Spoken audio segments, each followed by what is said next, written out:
ตำปลาพี่น้องโอ้ยคักขนาด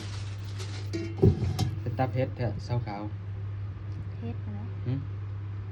สิทายก่อนหรือสิกินก่อนนี่ฮะ ถ่ายก่อน ถ่ายก่อน ไม่ใช่ถ่าย อ๋อทุกครั้งทายก่อนกินบ่ อืมบ่ได้ซื้อเรามากินแต่ ตำป โด ลาน แล้ว มีหอยเชอรี่มีหอยอีหยังแน่นี่มันนี่ มีแต่หอยเชอรี่ หอยเชอรี่ โอ้ย กิน อืมบ่ได้ซื้อแต่เหิงอ่ะไปซื้อมันก็หายมักลาย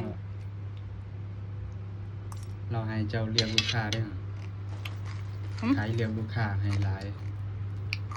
กินทุกกระตาแซ่บครับว่า ปลาแดกเรานวลนัว บ่